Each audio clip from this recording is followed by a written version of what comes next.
भाग दुसरा, भगवान बुद्धाच्या धम्मासंबंधी. इतरांच्या मताने बुद्धाने काय शिकविले हे आपण बघणार आहोत. आणि त्याचबरोबर दुसरा चॅप्टर, भगवान बुद्धाने स्वतः काय वर्गीकरण, कशामध्ये वर्गीकरण केले. त्याच्या पुढचा चॅप्टर आहे धम्म म्हणजे काय. धम्म म्हणजे काय? धम्म म्हणजे चांगुलपणा, चांगलं, करुणा, मैत्री, मुदिता याला म्हणतात धम्म. आणि अधर्म म्हणजे काय? जिथे प्रेम, करुणा, मैत्री नाही त्याला म्हणतात अधर्म. बरोबर आहे. मग आज आपण धम्म पण बघणार आहोत. तर आज आमच्या उपासिका आदरणीय परम श्रद्धेय ज्यांनी अष्टांग आणि अष्टशिलेचं पालन करतात आणि अनागारी त्या आहेत, अशा शिरसाटाई माताजी आज या ठिकाणी वाचन करतील. आपण वाचन सुरू करावं. तृतीय खंडामधील भाग दुसरा, भगवान बुद्धाच्या धम्मासंबंधी. इतरांच्या मताने बुद्धाने काय शिकविले? भगवान बुद्धाची शिकवणूक कोणती? त्या प्रश्नासंबंधी त्यांच्या कोणत्याही दोन अनुयायात किंवा बौद्ध धम्माच्या अभ्यासकात एकमत नाही. काहीच्या मते समाधी हा त्यांच्या शिकवणुकीचा मुख्य गाभा आहे. काहीच्या मते त्यात विपश्यना म्हणजे एक प्रकारचा प्राणायाम महत्वाची आहे. काहींच्या मते बौद्ध धम्म म्हणजे केवळ दीक्षितांना सांगावयाचा गुप्त मंत्र आहे, तर इतरांना तो एक सर्वांना उद्देशून उघडपणे सांगितलेला धम्म वाटतो. काहींच्या मते ती एक वृक्ष दर्शन पद्धती आहे. काहीच्या मते तो केवळ गूढवाद आहे. काहीच्या मते ते एक ऐहिक जीवनापासून स्वार्थी पलायन आहे. काहीच्या मते हृदयातील सर्व वासना आणि भावना यांचा पद्धतशीर विरोध शिकविणारे ते शास्त्र आहे. बौद्ध धम्मासंबंधीचा आणखी पुष्कळच भिन्न मतांचा संग्रह करता येईल. ही मतभिन्नता आश्चर्यकारक आहे. यापैकी काही मते एकांगी विचारवंतांची आहेत. असे लोक म्हणजे त्यांना बौद्ध धम्माचे सार समाधी, विपश्यना किंवा दीक्षितांना प्राप्त होणाऱ्या गुप्त मंत्रात आहे असे वाटते ते लोक. दुसरी मते प्राचीन भारतीय इतिहासाच्या अभ्यासकांनी बौद्ध धम्मासंबंधी जे लिहिले त्या बहुसंख्य लोकांच्या लेखनाचा परिणाम होय. या लेखकांचा बौद्ध धम्म हा मूळ अभ्यासाचा विषय नसतो. त्यांचा या विषयाचा अभ्यास केवळ आकस्मिक आणि नैमित्तिक स्वरूपाचा असतो. त्यापैकी कोणीही बौद्ध धम्माचे अभ्यासक नसतात. धम्माचा उद्गम आणि विकास याचा विचार करणारे जे मानवशास्त्र त्याचेही ते अभ्यासक नसतात. प्रश्न असा उद्भवतो की भगवान बुद्धाला काही सामाजिक संदेश सांगावयाचा नव्हता काय? या प्रश्नाचे उत्तर देण्याचा आग्रह धरला असता बौद्ध धम्माचे विद्यार्थी दोन मुद्द्यांचा हवाला देतात. ते म्हणतात, भगवान बुद्धाने अहिंसा शिकवली, भगवान बुद्धाने शांती शिकवली. त्यांना आणखी असा प्रश्न केला की भगवान बुद्धाने त्याशिवाय दुसरा काही सामाजिक संदेश दिला काय? भगवान बुद्धाने न्याय शिकविला काय? भगवान बुद्धाने प्रेम, मैत्री शिकविली काय? भगवान बुद्धाने स्वातंत्र्य शिकविले काय? भगवान बुद्धाने समता शिकवली काय? भगवान बुद्धाने बंधुता शिकवली काय? भगवान बुद्ध कार्ल मार्क्सला उत्तर देऊ शकतो काय? बौद्ध धम्माची चर्चा करताना हे प्रश्न प्राय क्वचितच उपस्थित केले जातात. माझे असे उत्तर आहे की भगवान बुद्धाला एक सामाजिक संदेश द्यावयाचा होता. तो वरील सर्व प्रश्नाची उत्तरे देतो, परंतु ही सर्व उत्तरे आधुनिक लेखकांनी आपल्या लेखनात अगदी गाडून टाकली आहेत. साधू साधू साधू. समजलं काही? कोणी काय म्हणायचं की भगवान बुद्धाचं धम्म काय नुसता ध्यान शिकवतो, कोणी म्हणायचं समाधी शिकवतो, कोणी म्हणायचं विपश्यना शिकवतो. भगवान बुद्धाचं काय, ज्यांचं वय झालं त्यांनी भगवान बुद्धाच्या नादी लागाव. तुम्ही कशाला नादी लागाव, आहे की नाही? ज्यांचं वय झालं, ज्यांचं साठी बुद्धी नाटी बुद्धी झाली, तर त्यांनी डायरेक्ट संन्यास घ्यावा आणि समाधी विपश्यनेच्या मार्गी लागावं. कोणी म्हणायचं भगवान बुद्धाचं फार चांगलं तत्वज्ञान आहे, कोणी म्हणायचं भगवान बुद्धाचं तत्वज्ञान लय दुःखवादी, नुसतं दर्शन शिकवणार आहे. भगवान बुद्धाचं तत्वज्ञान आपल्याला काय कामी? त्या काळातले लोक मतांतर एक नव्हते ना. किती संप्रदाय त्या काळामध्ये होते? 62 संप्रदाय होते. आणि भगवान बुद्धाचा संप्रदाय बुद्ध धम्म त्या काळात आला तर सगळ्या 62 संप्रदायाचं लक्ष कोणाकडे लागलं? भगवान बुद्धाकडे. सगळ्यांनी बाण मारायला सुरुवात केली, सगळ्यांनी टार्गेट करायला सुरुवात केली, सगळ्यांनी अतिक्रमण करायला सुरुवात केली. भगवान बुद्धाचं तत्वज्ञान ते ऐकता का तुम्ही? भगवान बुद्धाची विपश्यना ती करता का तुम्ही? समाधी करता का? चुकीची काही नाही, मी सांगतो ते करा. आणि असं मतांतर वाढले, मतभेद झाले, मनभेद झाले आणि परिणामी नेमकं काय करावं लोकांना समजायलाच नाही. बरोबर आहे? परंतु काही लेखकांनी भगवान बुद्धाला चांगलं मांडलं, है की नाही? भगवान बुद्धाला दुःखातून मुक्तीकडे घेऊन जाणारा महापुरुष म्हटलं. आणि काही लोकांनी, काही लेखकांनी भगवान बुद्धाला दुःखवादी म्हणलं. काय म्हटलं? दुःखवादी. पण तुम्ही कसं घेता हे तुमच्यावर अवलंबून आहे ना. भगवान बुद्धाने तुम्हाला खोकल्याचं औषध दिलं, तर प्रश्न तुमचा आहे, घ्यायचं की नाही घ्यायचं, का फेकून द्यायचं, है ना? तुम्ही जर घेतलं तर काय बरं होईल? तुमचं खोकला बरा होईल. आणि तुम्ही जर नाही घेतलं होईल का बरं? नाही. मग काही लोक म्हणायचे भगवान बुद्धांनी अहिंसा शिकवली, काही म्हणायचे नाही, काही म्हणायचे प्रेम शिकवलं नाही. तर भगवान बुद्धाने, बाबासाहेब काय म्हणतात, भगवान बुद्धाने जवळजवळ सर्व शिकवलं. भगवान बुद्धाने जगाला अहिंसेचा उपदेश दिला, भगवान बुद्धाने जगाला शांती दिली, भगवान बुद्धाने जगाला सामाजिक संदेश दिला, सामाजिक सलोख्याचा संदेश दिला. आणखी काय दिलं? भगवान बुद्धाने समाजाला न्याय देण्याचं काम केलं. बरोबर आहे? भगवान बुद्धाने न्याय देण्याचं काय काम केलं? सत्याला सत्यच माना, सत्याला सत्य माना, खऱ्याला खरंच माना. कोणी कितीही काही बोलो, जे खरं आहे तेच बोलायचं, जे खरं आहे तेच बोलायचं. आजच्या दुनियामध्ये खरं बोललेलं चालून नाही, खरं बोललेलं चालत नाही. म्हणूनच काय म्हणतात, खरं मरत आहे, चाबर चरत आहे, आणि चाबर चरत आहे. बरोबर आहे की नाही? खरं मरायला लागलं आणि चाबर चरायला लागलं.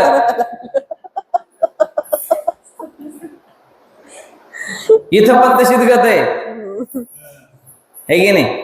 इथंच नाही, जवळजवळ सगळीकडे तीच गत आहे.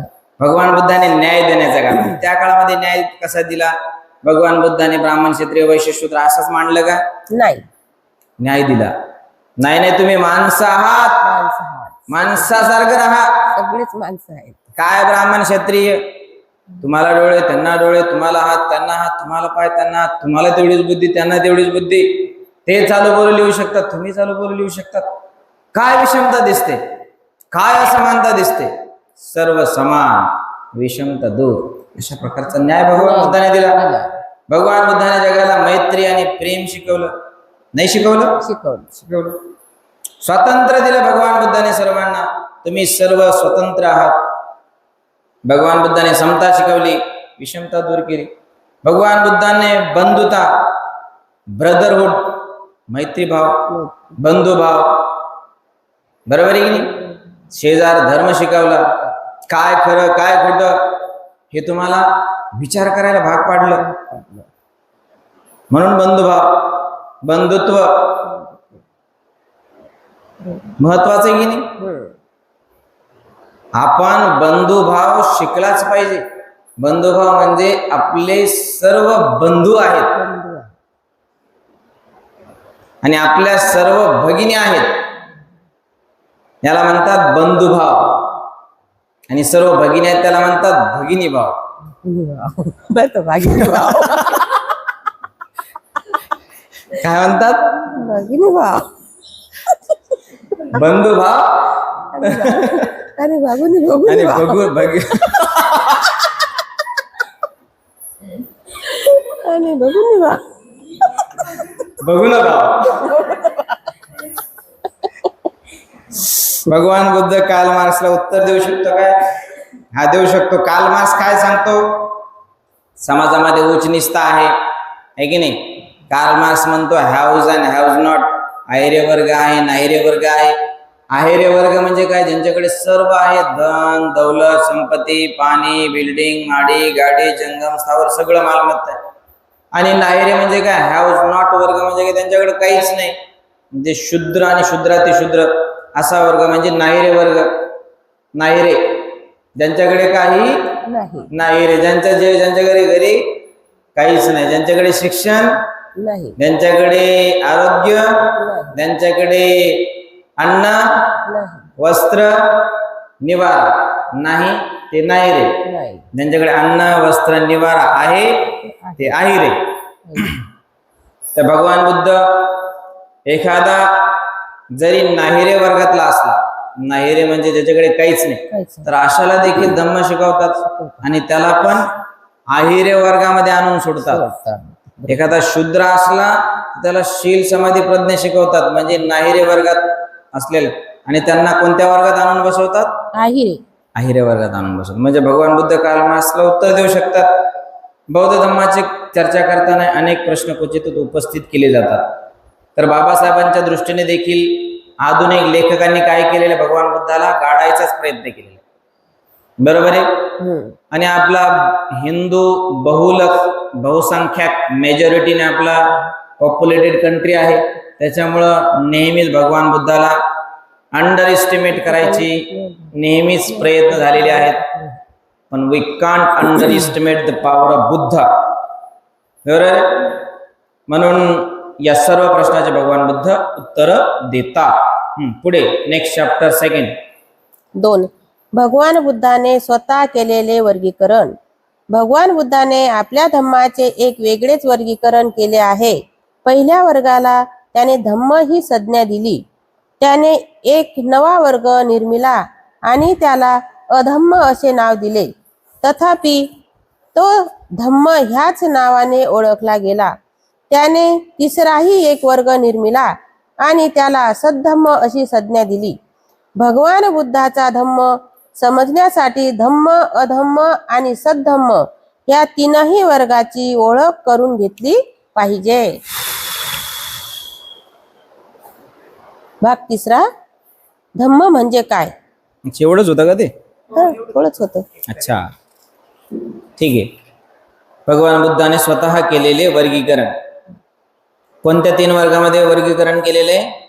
धम्म अधम्म धम्म अधम्म आणि सद्धम्म. म्हणजे काय? धम्म म्हणजे काय? चांगलं चांगलं बोलणं, चांगलं वागणं, चांगलं काम करणं धम्म, याला धम्म म्हणतात ना. दुसऱ्या कशाला धम्म म्हणतात का? नाही. अधम्म म्हणजे काय? वाईट बोलणं, वाईट वागणं, वाईट राहणं, याला काय म्हणतात? अधम्म. आणि सद्धम्म म्हणजे काय? खूप चांगलं, धम्मापेक्षा चांगलं आचरण करणे. आचरण, सदाचरण, विचार, सुविचार, सद्विचार, बरोबर आहे. जसं त्या डिग्री असतात, किती डिग्री असतात? Good, better, best. Good, better, best. तसंच आणखी काय काय शब्द सांगता येईल आपल्याला? असो, त्याच पद्धतीने धम्म, अधम्म आणि सद्धम्म, त्या सगळ्यामध्ये गौण जो आहे तो अधर्म आहे. धम्मापेक्षा चांगलं आचरण त्याला म्हणायचं सद्धम्म. बरोबर आहे. आता धम्म म्हणजे काय? मी धम्म देत आहे, हा झाला धम्म.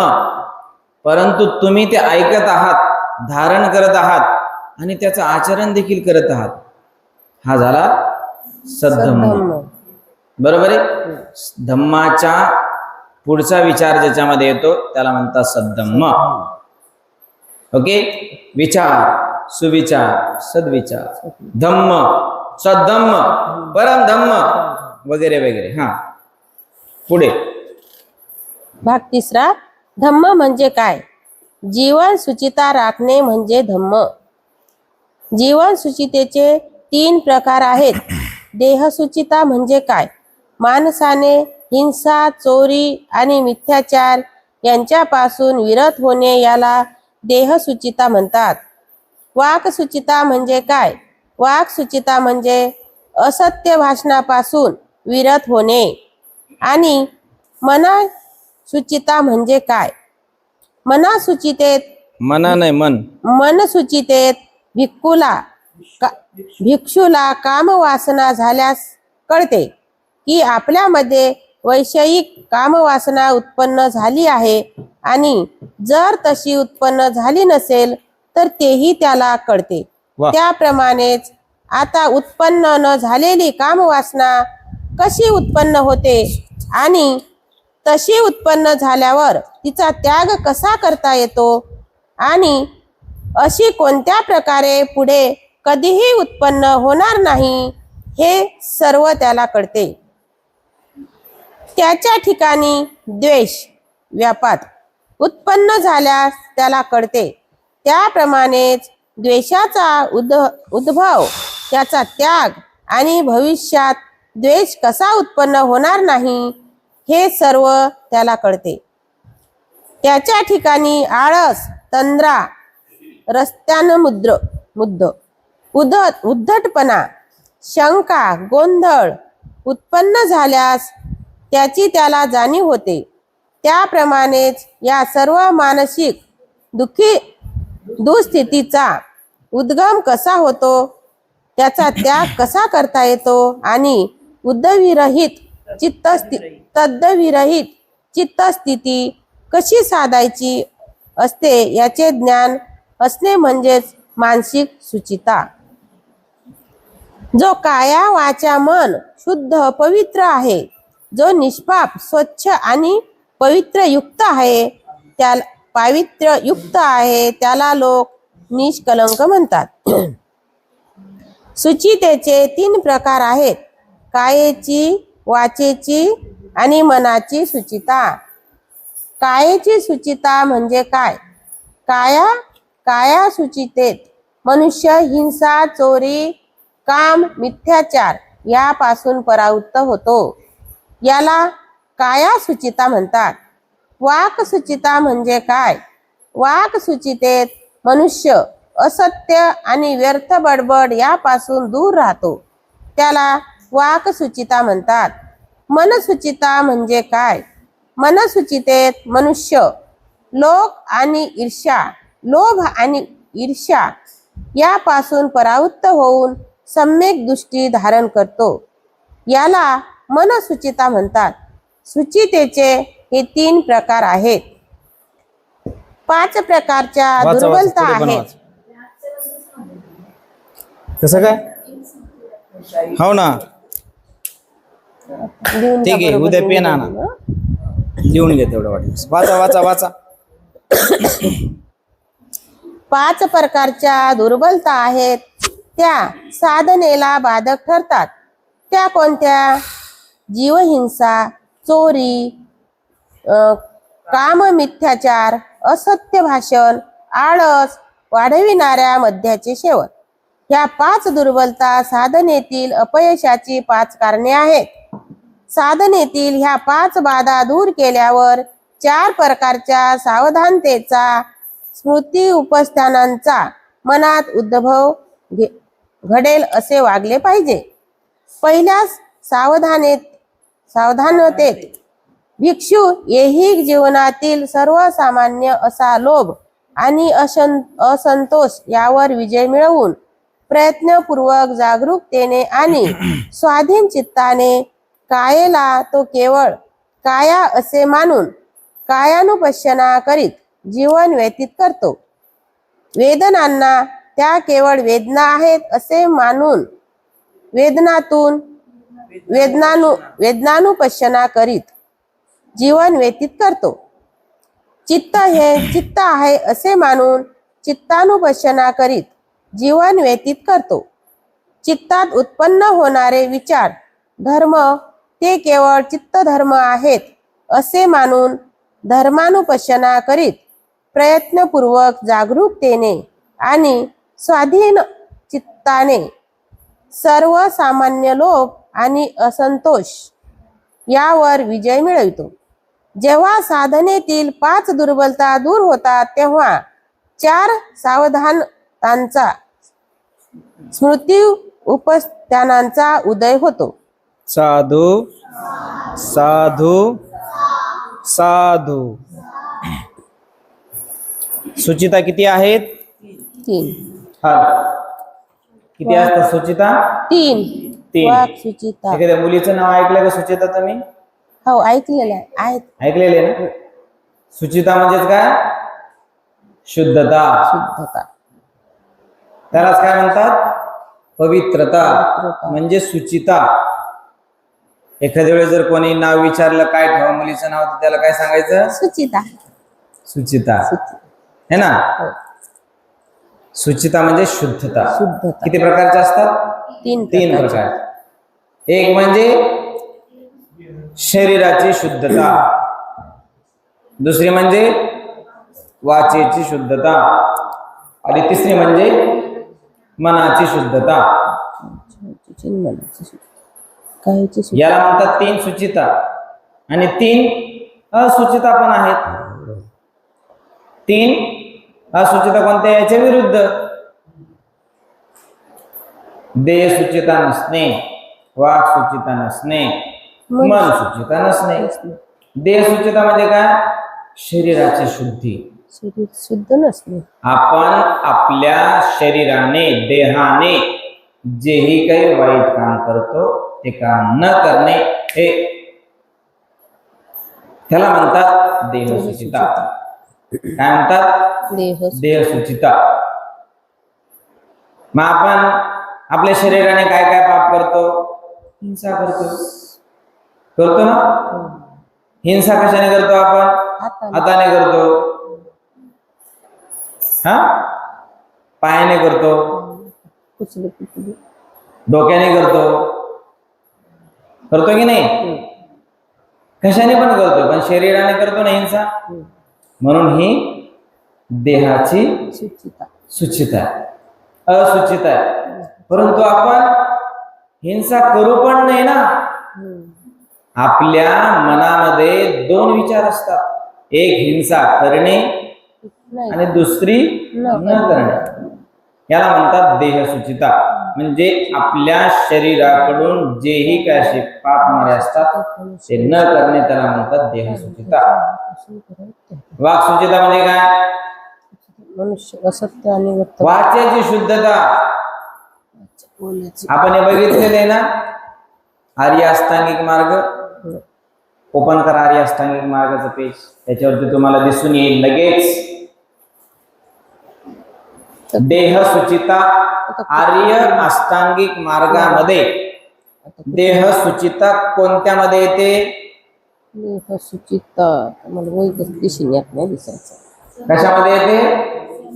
सम्यक कर्मामध्ये येते. वा, जोरदार टाळ्या होऊ द्या आमच्या चौलेश्वर आणि मनीषा मॅडम. सम्यक कर्म. वा, मुलांसाठी एकदा जोरदार टाळ्या होऊ द्या. क्या बात. छान छान सांगितलं. कर्म कर्म काय सांगतं? हिंसा न करणे, चोरी न करणे आणि अनाचार न करणे आणि सुरा मेरे म्हणजे प्रमाद न करणे. म्हणजे याला म्हणतात देहाची सुचिता. हे 4 शील कशामध्ये येतात? देह सुचितामध्ये येतात, कर्मामध्ये येतात. समजलं? हम्म. आता वाचेची शुद्धता म्हणजे काय? सम्यक वाचा. वाचेची शुद्धता म्हणजे सम्यक वाचा. सम्यक वाचेमध्ये किती येतात? 4. खोटे न बोलणे खोट बोलायचं नाही. खोट बोल पण रेटून बोल. खोट बोललं तर दंड. फटके. बरोबर आहे. खोटं बोलायचं नाही, कटू बोलायचं नाही. नाही, कठोर बोलायचं नाही, बाष्कळ व्यर्थ बडबड करायची. याला कशाची शुद्धता म्हणतात? वाचेची शुद्धता. याला म्हणतात वाक शुद्धिता. शुद्धीता. वाक युद्ध म्हणजे काय? वाक युद्ध म्हणजे बाचाबाची. वाक युद्ध म्हणजे चकमक, शाब्दिक. शाब्दिक चकमक. बरोबर आहे. चकमक कळते ना तुम्हाला? कळती. एक चकमक असते शाब्दिक चकमक आणि दुसरी चकमक असते एका अतिरेक्याकडून दुसऱ्या अतिरेक्यावर हल्ला. बॉम्बिंग होणे, फायरिंग होणे किंवा एका देशाच्या सैनिकाकडून दुसऱ्या देशाच्या सैनिकावरती अतिक्रमण होणे किंवा फायरिंग होणे, त्याला म्हणतात त्या बाउंड्रीवरची चकमक. ठीक आहे ना? ह्या 2 प्रकारच्या सूचिता आपण बघितल्या. शरीर सूचिता म्हणजे देह सूचिता, वाक सूचिता म्हणजे वाचेची शुद्धता आणि तिसरी म्हणजे मनाची शुद्धता. मनाची शुद्धता मध्ये काय होतं? ऍड मन कशाने शुद्ध होतं? सम्यक ध्यानाने, समाधीने. म्हणून मनाची शुद्धता ही ध्यानानं होते, समाधीनं होते, विपश्यने होते. त्याला म्हणतात मनशुद्धिता. मनामध्ये कोण विचार असतात? कोणते विचार असतात? हे 3च मूळ विचार असतात. कोणते? रागाचे, द्वेषाचे आणि मोहाचे. राग द्वेष मोह. कोणते कोणते? राग द्वेष रागाचे, द्वेषाचे मोहाचे. आणि मोहाचे. मोहाचे, द्वेषाचे रागाचे आणि रागाचे. रागाचे, द्वेषाचे द्वेषाचे मोहाचे. आणि मोहाचे. 3च विचार असतात. हे बालवाडी नाही चालू. हे तुम्हाला पाठ झालं पाहिजे. तुमच्या तोंडामध्ये मार सेना म्हटल्यानंतर हे 3च शब्द आले पाहिजे. राग, द्वेष आणि मोह. मारसेना. याला म्हणतात मार सेना. सेना. काय? मारसेना. महार नाही हो, महार सेना. मारसेना. महार सेना. मारसेना. आणि महार सेना आपल्याला कोण म्हणायचे? त्याच्यामध्ये मार सेना जास्त होती. कारण महाराला सगळ्यात जास्त राग होता, सगळ्यात जास्त द्वेष होता आणि सगळ्यात जास्त मोह देखील होते.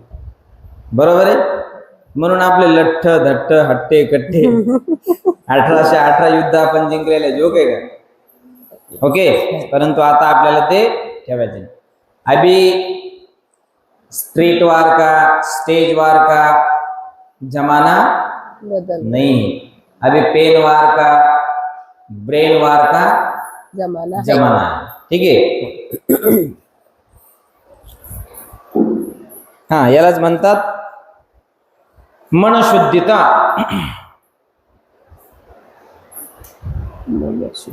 काय दिलेले ते? मनशुचितेत मनुष्य लोभ आणि ईर्ष्या यापासून परावृत्त होऊन सम्यक दृष्टी धारण करतो. यालाच मनसुचिता असं म्हणतात. मनसुचिता म्हणजेच लोभ, ईर्ष्या किंवा राग, द्वेष याच्यापासून दूर राहणे. आणखी काय दिलेलं आहे? 5 प्रकारच्या दुर्बलता असतात, त्या साधनेला बाधक ठरतात. त्या कोणत्या आहेत? जे हिंसा, चोरी, काम, मिथ्याचार, असत्य भाषण आणि आळस वाढवणाऱ्या मद्याचे सेवन. बरोबर आहे. आपण ध्यान करायला बसलो एखाद्याची हिंसा करून आलो आपण, एखाद्याला भोसकून आलो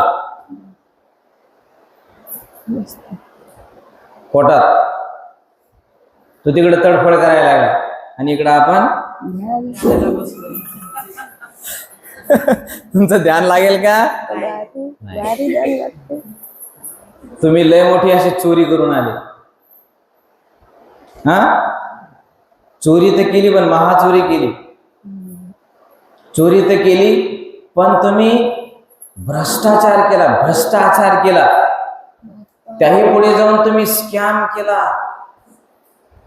त्याही पुढे जाऊन तुम्ही स्कीमा केल्या, स्कीमा लावल्या, मोठे मोठे घोटाळे केले, कोळशाचा घोटाळा, खाणीचा घोटाळा, कळव्याचा घोटाळा, कोंबड्याचा घोटाळा, कोयलाचा घोटाळा, पैशाचा घोटाळा, असे कितीतरी घोटाळे आज आपल्या भारतामध्ये आणखी प्रलंबित आहेत, जे मार्गी लागलेच नाही. लालू प्रसाद यादव. आणि असं जर तुम्ही करून आले आणि ध्यानाला बसले नाही लागत. तर ध्यान लागेल का? नाही. नाही लागणार. बघा तुम्ही एकदा काय करावं? स्वतः अनुभव करून बघा, घोटाळा करावं का? अनुभव घेऊन बघा, नाही होणार ध्यान, आहे की नाही? म्हणून ही ध्यानाची काय आहे? बाधा आहे, बाधा, आहे की नाही? ध्यानाची बाधा म्हणजे काय? बाधा म्हणजे ऑब्स्टॅकल, दुर्बलता, बाधा म्हणजे स्पीड ब्रेकर, है ना? आप हिंसा करोगे, चोरी करोगे, अनाचार दुर्व्यवहार करोगे, ध्यान के लिए बैठोगे तो आपका ध्यान नहीं लगेगा, नहीं होगा. चौथं काय? खोटं बोलणं आणि आळस वाढवणारं मद्याचं सेवन करणं. खोटं बोलणे, भांडणं झाले, भांडणात तुम्हाला पुरावा मागितला साक्षीदार म्हणून, तुम्ही असं खोटं बोलले की त्यांचे भांडणं कमी झाले नाही, वाढले. म्हणजे तुम्ही तिथे पाणी टाकलं नाही, रॉकेल टाकून आले, इकडे गाडी लावून आले आणि इकडे येऊन तुम्ही ध्यान करायला. काय ध्यान लागेल? तर तुमचं ध्यान लागणार नाही. हा. आणि दुसरा पॉइंट काय? आळस वाढवणाऱ्या मद्याचे सेवन. आता पुडी खाऊन आले, बिडी पिऊन आले, झुलत झुलत आले, दारू पिऊन आले आणि आले तर आले इथं ध्यानाचं सोंग घेऊन ध्यान करायले बसले. जस काय मी लय भारी ध्यान करतो, जस काय मी बुद्धच आहे. बरोबर आहे की नाही? तर असं कधी करायचं? ही ध्यानाची बाधा आहे. म्हणून या कोणत्याही बाधेला आपण करायला नाही पाहिजे, तर आपलं चांगल्या प्रतीचं ध्यान होईल. ठीक आहे. पुढे काय सांगतात भगवान बुद्ध? ध्यान साधना करताना भिक्खूला कायानुपश्यना, वेदनानुपश्यना, चित्तानुपश्यना आणि धम्मानुपश्यना करत करत तो राग, दोष, मोह इत्यादीवर विजय मिळतो. कायानुपश्यना म्हणजे काय? कायाला जाणणे. कायानुपश्यना म्हणजे काय? कायेला कायेने जाणणे, त्याला म्हणतात कायानुपश्यना. कायानुपश्यना म्हणजे काय? कायानुपश्यना म्हणजे शरीराला जाणणे. वळवळ करायची नाही. वळवळ केली तर ढोलकीला पाय बांधेन बर का तुझे. लांब लांब बसा रे, थोडस थोडं थोडं थोडं थोडं, बस बस बस बस. डिस्टर्बन्स म्हणजे इकडून ये रे तू, इकडून बस. हा, त्याच्यासारखं बसायचं पहिलंच लांब लांब. हा हा. कायानुपश्यना म्हणजे काय? शरीराला जाणणे. मग आता शरीराला काय जाणायचं? काय जाणायचं? असं पाहत राहायचं हाताकडे येडं लागल्यासारखं, असे दोन्ही हाताने. कायानुपश्यना म्हणजे काय? असं पाहत राहायचं का? नाही, तर कायानुपश्यना म्हणजे चालणं, आपलं चालणं. मी चालत आहे, मी उभा राहत आहे, मी बसत आहे, मी झोपत आहे, मी कपडे धुत आहे, मी सर्व शरीराने काय काय क्रिया करत आहे त्याला म्हणतात कायानुपश्यना. त्याला म्हणतात कायानुपश्यना म्हणजे कायाबद्दल स्मृती असणे. कायानुपश्यना शरीराबद्दलची जागरूकता. मी सर्व क्रिया करत आहे त्याचा जाणीवपूर्वक करत आहे, जागरूकतेने करत आहे, त्याला म्हणतात कायानुपश्यना. वेदनानुपश्यना म्हणजे काय? वेदनेला जाणणे. जखम झाली, वेदना होत आहे, एवढंच जाणायचं. दुःखद वेदना होत आहे तर दुःखद जाणायचं. सुखद वेदना होत आहे, सुखद जाणायचं. न्यूट्रल वेदना होत आहे तशी जाणायची. न्यूट्रल म्हणजेच असुखद अदुखद जी मध्य वेदना आहे. बरोबर आहे? मग आपल्या मनामध्ये तीन वेदना असतात. वेदना किती प्रकारच्या आहेत? तीनच आहेत, है ना? एक तर दुःख, दुसरे म्हणजे सुखद आणि तिसरे म्हणजे असुखद अदुखद म्हणजे न्यूट्रल. म्हणजे सुख पण नाही आणि दुःख पण नाही, अशा तीनच वेदना. आपल्या शरीरामध्ये या वेदना होत असतात, त्याच्याला आपण जाणणे. या जाणण्याच्याच क्रियेला कोणते पश्यना म्हणतात? वेदनानुपश्यना. चित्तानुपश्यना. चित्तानुपश्यना म्हणजे काय? मनाला जाणत राहणे, मनाला जाणणे, चित्ताला जाणणे, माइंडला जाणणे. चित्तानुपश्यना काय? मनाला जाणणे कसं? सगळ्याकडे मन आहे ना, आहे की नाही? कोणी बिना मनाचं येतं आहे ना? सगळ्याजवळ मन. त्या मनामध्ये, सगळ्यांच्या मनामध्ये राग येतो की नाही? येतो की नाही? येतो. मला राग येतो लय. पहिलं होतं ते, आता मला राग येतो. आता माझी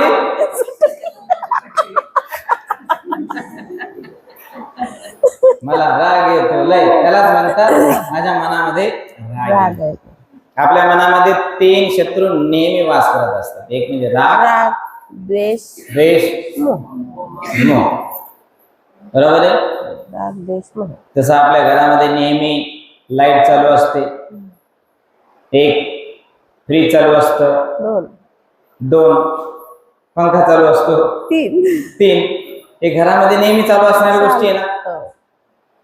तसंच आपल्या मनामध्ये ह्या नेहमी चालूच राहणाऱ्या गोष्टी. राग, द्वेष, मोह. मग याला आपल्याला जाणायचं. काय जाणायचं? कसं जाणायचं? अरे माझ्या मनामध्ये राग आला, त्याला कमी करा. भगवान बुद्धाच्या भाषेमध्ये राग म्हणजे काय? क्रोधच नाही. राग म्हणजे लोभ, राग म्हणजेच वासना, राग म्हणजेच आसक्ती, त्याला म्हणतात राग. राग म्हणजे एखाद्याने अनाप शनाप बोल दिया तो उसको ईट का जवाब पत्थर से, तो राग वेगळा. आणि भगवान बुद्धाच्या आध्यात्मिक भाषेमध्ये राग म्हणजे आसक्ती, वासना, लोभ. दुसरं काय? द्वेष.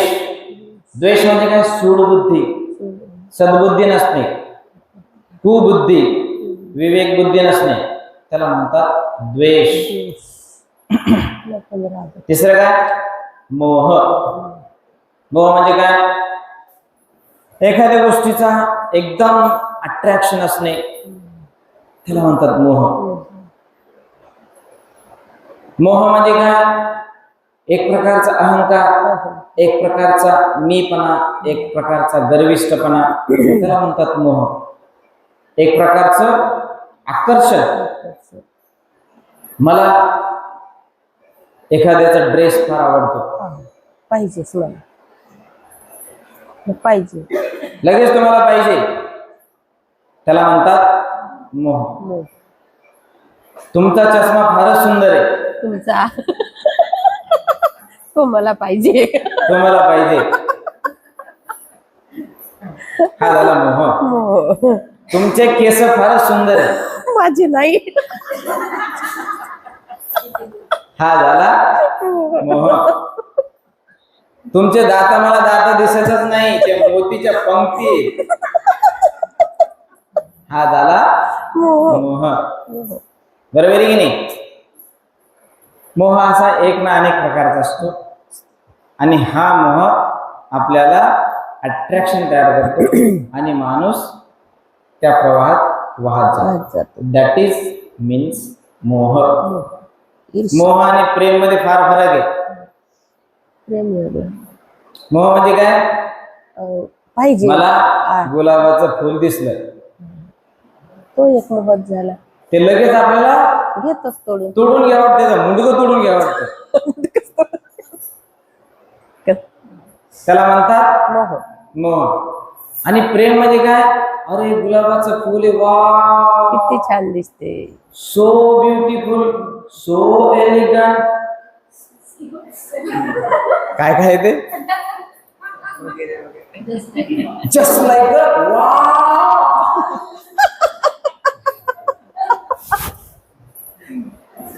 प्रेम म्हणजे काय? मोह म्हणजे ते गुलाबाचं फुल तोडून घेणे आणि मोह म्हणजे तोडून घेणे आणि प्रेम म्हणजे ते गुलाबाचं फुल आहे, वाव किती छान आहे. हे जर गुलाबाचं फुल माझ्या घरी असतं तर लगेच त्याची कलम करायची, आपल्या घरी लावायचं. अरे एका फुलाचे आपण 1000 फुलं करू, अरे एका झाडाचे आपण 1000 झाडं करू. त्याला म्हणतात प्रेम. प्रेम वाढत राहत. लव. मोह म्हणजे अट्रॅक्शन नुसतं आणि प्रेम म्हणजे लव, जो ट्रेमेंडस होता है, सबके प्रति होता है. जीवांच्या, सजीवांच्या, निर्जीवांच्या, सर्वांच्या प्रति असलेली एक समान भावना, दॅट मीन्स प्रेम, लव. ठीक आहे. धम्मानुपश्यना, चित्तानुपश्यना बघितलं. धम्मानुपश्यना म्हणजे काय? धम्माला जाणणे. धम्म म्हणजे काय? भगवान बुद्धाचा धम्म, त्याला जाणणे. काय भगवान बुद्धाचा धम्म? पंचशीला आहे, जाणणे. अष्टशिला आहे, जाणणे. आणखी काय आहे? 4 आर्य सत्य आहे, जाणणे. आर्य अष्टांगिक मार्ग आहे, जाणणे. प्रत्येक समुत्पाद आहे, त्याला जाणणे. त्याला म्हणतात धम्म. त्या धम्माला जाणणे म्हणजे धम्मानुपश्यना करणे. धम्माला जाणण्याच्या क्रियेला धम्मानुपश्यना असे म्हणतात. धम्मानुपश्यना म्हणजे काय? भगवान बुद्धाचं त्याच्यामध्ये सर्वच आलं. शील आलं, प्रज्ञा आली आणि समाधी. ठीक आहे. नेक्स्ट वाचा. क ख ग घ वाचा. घ कसं काय? घात. घात अपयश. घात अपयश 3 प्रकारचे आहेत. शीलघात, चित्तघात आणि दृष्टीघात. शीलघात म्हणजे काय? जीवहत्या, चोरी, कामभोगासंबंधी मिथ्याचार, असत्य भाषण, निंदा, कटू भाषण, व्यर्थ बळबळ हे सर्व शीलघातात अंतर्भूत होतात. चित्तघात कोणत्या प्रकारचे असतात? लोभ आणि दृष्टपणा हे चित्तघात होत. दृष्टीघात कोणत्या प्रकारचे असतात? दृष्टीघातामुळे माणूस असा विकृत दृष्टिकोन स्वीकारतो की दान, त्याग, परित्याग यामध्ये काहीच गुण नाही. सदाचार आणि दुराचार यांना काही फल नाही की त्याचा परिणामही घडत नाही. इहलोक नाही की परलोक नाही. आई नाही की बाप नाही आणि प्राणी स्वतःपन्नही नाही. या जगामध्ये ज्यांनी अत्युच्च शिखर गाठले आहे, पूर्णता मिळविले आहे, ज्यांना आपल्या आंतरिक शक्तीने या येही जगापलीकडल्या जगाचा साक्षात्कार झाला आहे आणि जे त्या जगाच्या अस्तित्वाची घोषणा करू शकतात, असे श्रमण आणि ब्राह्मण या जगात नाहीत असे जे समजतात त्या लोकांच्या ठिकाणी हे भिक्षू हो, दृष्टीघात झाला असे समजावे. भिक्खूंनो, शीलघात, चित्तघात आणि दृष्टीघात या 3 घातामुळे प्राण्याला मरणानंतर दुर्गती प्राप्त होते. असे हे 3 घात आहेत. भिक्खूंनो, लाभ 3 प्रकारचे असतात. ते म्हणजे शीलघात, चित्तघात, दृष्टीघात. शीलघात म्हणजे काय? लाभ. दृष्टीलाभ, सॉरी. परत वजा 8 नंबर. भिक्षूंनो, लाभ 3 प्रकारचे असतात. ते म्हणजे शील लाभ, चित्त लाभ आणि दृष्टी लाभ. शील लाभ म्हणजे काय? हिंसा, चोरी, मिथ्याचार, असत्य भाषण, निंदा, कटू भाषण, व्यर्थ बडबड यांच्यापासून परावृत्त होणे म्हणजे शील लाभ होय. चित्त लाभ म्हणजे काय? लोभ आणि दुष्टपणा यापासून दूर राहणे म्हणजे चित्त लाभ होय. दृष्टी लाभ म्हणजे काय? दान, त्याग, परित्याग यामध्ये काही पुण्य आहे. सदाचार आणि दुराचार याची फळे आणि परिणाम भोगावे लागतात.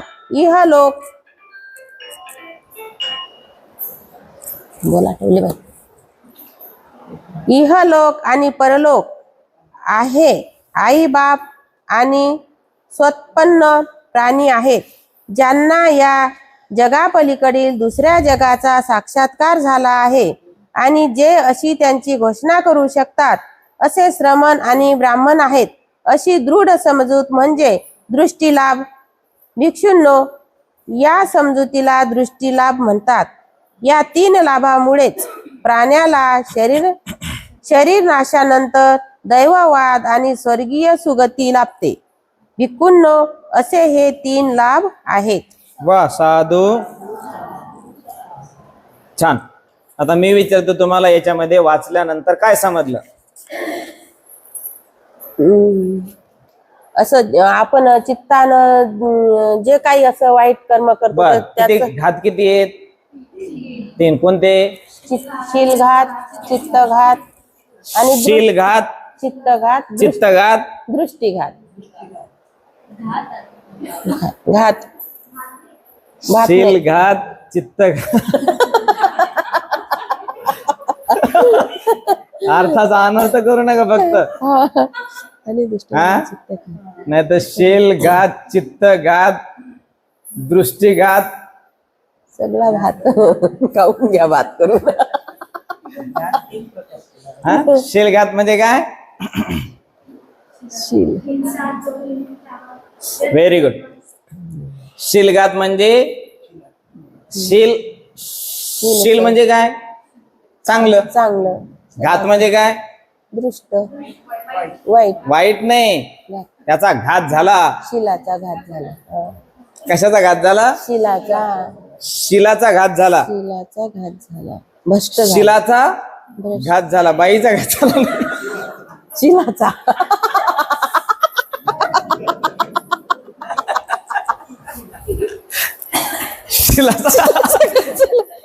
शिलाचा घात झाला. कशाचा? शील. शील म्हणजे शील. शिला वेगळी नाही. शिलाचा घात झाला. कशामुळं? जीव हिंसा केली तर शिलाचा घात होतो. चोरी केली तर शिलाचा घात होतो. कामाचार केला तर, खोटं बोललं तर शिलाचा घात होतो. आणि दारू पिली तर शिलाचा घात. म्हणजे ह्या 5 गोष्टी केल्या की डायरेक्ट शिलाला असं हँग केल्यासारखं होतं, डायरेक्ट लटकवल्यासारखं. याला म्हणतात शील आपलं धाब्यावर बसवणे. बरोबर आहे की नाही? म्हणून कधीही शील या शिलाचा घात करू नये. बरोबर आहे? समजलं? त्याला म्हणतात शीलघात. आता शील लाभ म्हणजे काय? शील लाभ म्हणजे काय? शील लाभ म्हणजे काय? चोरी नाही करायची. शिलामुळे आपल्याला लाभ झाला. अरे, मी आतापर्यंत एकाही प्राणी माझ्या जन्मापासून ते या वयापर्यंत हत्या केली नाही. मी एकाही प्राण्याची हिंसा केली नाही. हा शीलघात आहे की नाही? शीलघात लाभ शील लाभ आहे का? हा. ह्याला म्हणतात शील लाभ. शीललाभ. आणि दुसरी काय? चोरी केली नाही. चोरी न करणे, अनाचार न करणे, खोटं न बोलणे, आणि पाचवं काय? कोणत्याही प्रकारची नशा न करणे. याला म्हणतात शील लाभ. जे शील पालन केल्यामुळे आपल्याला लाभ होतो त्याला म्हणतात शील लाभ. जे शील भंग केल्यामुळे त्या शिलासकट आपलाही घात होतो, घातपात होतो, अपघात होतो, त्याला म्हणतात शीलघात. दृष्टी काय? चित्तघात. चित्तघातामध्ये काय? चित्तघात. लोभ, द्वेष, दुष्ट चित्तघात किंवा नाही. राग, द्वेष, मोह इत्यादी बद्दल विचार करणे. चित्त लाभ आहे तो. लोभ, दृष्टी. आपल्या मनामध्ये नेहमी लोभाचे, द्वेषाचे, मोहाचे विचार येणे त्याला म्हणतात चित्तघात. बरोबर आहे की नाही? नाही ना. हो ना. लोभ आणि दुष्टपणा त्याला म्हणतात राग, द्वेष, मोह. पासून दूर राहणे. पुस्तकानुसार नुसतं छापलं तसंच जायचं नाही. जे आपल्याला समजतंय, समजून येते त्याप्रमाणे आपण जायला. दॅट मीन्स चित्तघात. चित्त लाभ. चित्तघात म्हणजे काय? चित्तामध्ये राग, द्वेष, मोह सदैव उपस्थित असणे, म्हणजे चित्तासोबत त्यांचं सदैव युद्ध चालणे, चित्तघात. आणि चित्त लाभ म्हणजे काय? चित्त लाभ. त्यापासून दूर राहणे. बरोबर आहे की नाही? लोभ आणि दृष्टी. राग, मनामध्ये द्वेष, मनामध्ये मोह इत्यादी कशाही प्रकारचं न ठेवणे. लाभ झाला. चित्ताला लाभ झाला ना. तुमच्या मनामध्ये जर राग, द्वेष, मोह नाचत असतील तर तुम्ही सुखी राहाल का? नाही. हा तुमचा चित्तघात आहे. पण तुमच्या मनामध्ये राग, द्वेष, मोह नसलाच लाभ. तुम्ही सुखी राहाल. म्हणजे चित्त तुमचं शांत, चित्त तुमचं सुखी, तर त्यामुळे तुम्हाला चित्त लाभ होतो, चित्त सुखी राहतो. चित्त लाभ. आणि दृष्टी लाभ. बघा, प्रत्येकाचा दृष्टिकोन असतो. काही लोक म्हणतात दान दिल्याने काय होतो? काय नाही द्यायचं दान. काय होत नाही. काय नाही करायचं. कशाला दान देतं? घेण्यान देण्याचं. काय होतं भोजन दान दिल्यावर भिंतीला? काय कशाला द्यायचं? काय होतं? काय होतं भिंतीला चिवर दान दिल्यावर? काय होत नाही. काय होत नाही. काय होतं मायबापाचं वंदन केल्यावर? काहीच होत नाही. कशाला करायचं मग? वंदन आपण आपलंच करावं. आपण आपल्याच पाया पडावं. दुसऱ्याच्या पाया नाही पडायचं. त्यांचे पाय वाढावं, पण पाया पडावं.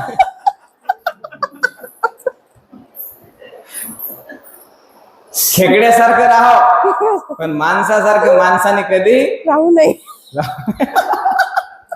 त्याला म्हणतात दृष्टी लाभ. दृष्टी लाभ म्हणजे काय? एखाद्याला समजतं दृष्टी लाभ, चांगली दृष्टी झाली. अरे वा वा, भंतीजी आले वंदा, मी म्हणा वंदा, मी म्हणते.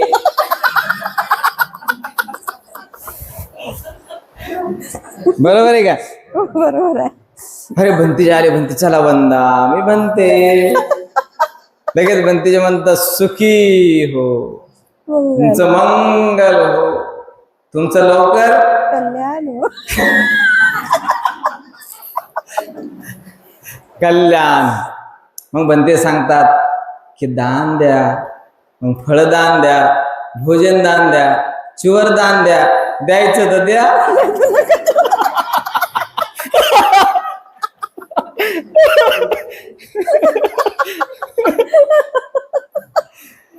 नाही तर कोणाचं कोणापासून बंद पडलं नाही. ठीक आहे. पुण्य जर कमवायचं असेल तर दानामध्ये देखील आपण पुण्य कमवू शकता. हे पण दानच आहे ना.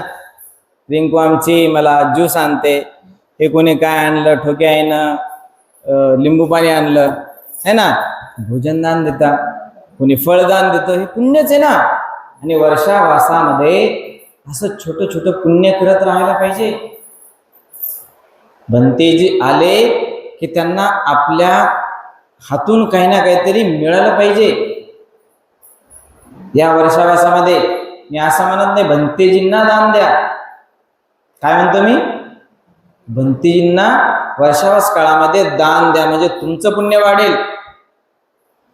दान दिल्याने पुण्य वाढतं.